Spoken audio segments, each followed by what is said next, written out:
I have a simple little technique for installing tricky drawer fronts you probably never seen before, and I'm not even going to use clamps to do it. Let me explain. As a cabinet maker by trade, I have installed thousands of drawer fronts in my time, and along the way, I have definitely picked up some tricks to making things go quickly and smoothly, most of the time. Typically, when installing said drawer fronts, you're going to start at the bottom and work your way up to the top, using clamps and screws to hold things in place as you go.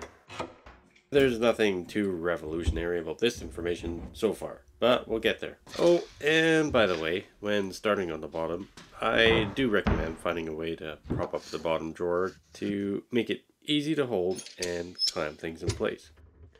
But let's continue. As you move up your drawer stack, things should go relatively smoothly until you get to your last top drawer.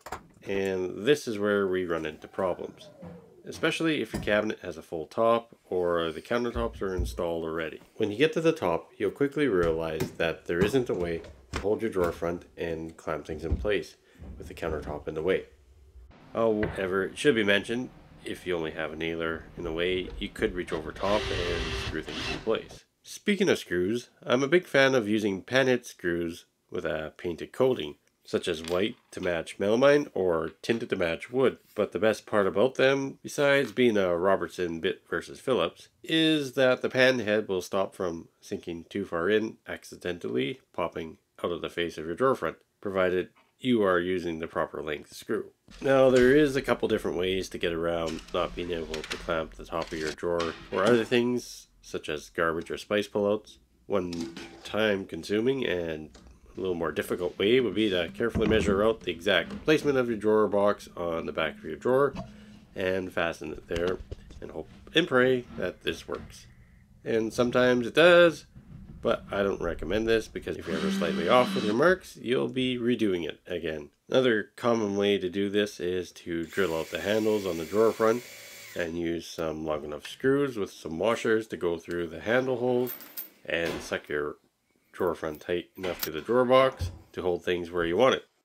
After you screw it in place, this actually works pretty good, but it has some drawbacks. For one, you need to know exactly what size of handle you're installing, and sometimes this information isn't always available. Another drawback is that sometimes the location you want to put your handle at doesn't meet up with the drawer box. And if that's the case, there's nothing for the screws to grab onto and hold things in place.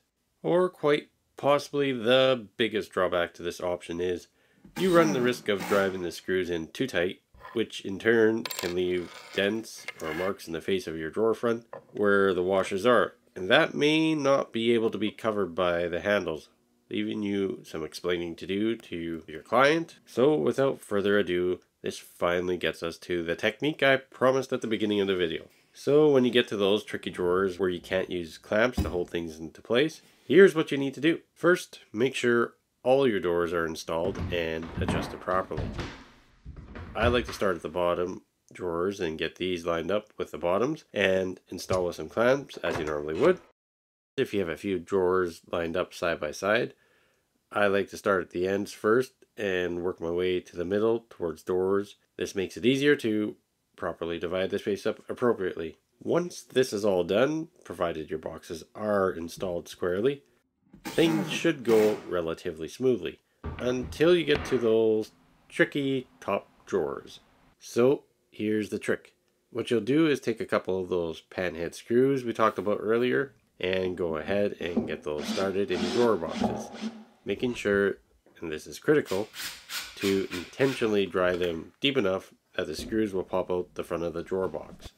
And I know this seems odd, but keep following me. Next, you're going to take whatever spacers you have been using to space the height of your drawers apart and set them on top of the drawer below, or in case of a pullout, on the side to space things out appropriately vertically.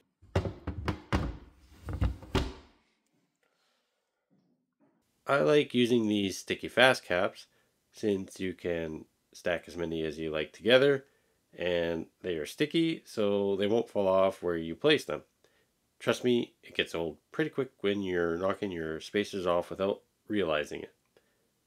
With these spacers in place, you simply line up your front and press it into the 2 screws that you have popping out the front of your drawer. What this will do is leave 2 little marks that should be easy enough to find on the back of your drawer.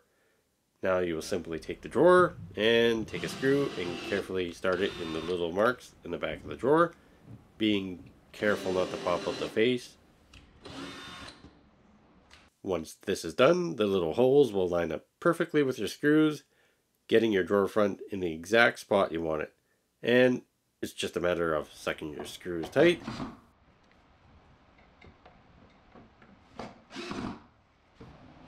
That should be that. As you can see, there's absolutely no need to measure or accidentally dent the front of my face with washers.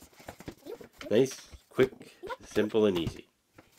If you like this video, potentially you'll like more videos I have on my channel, so please consider liking and subscribing to my channel. Thanks for watching. Bye.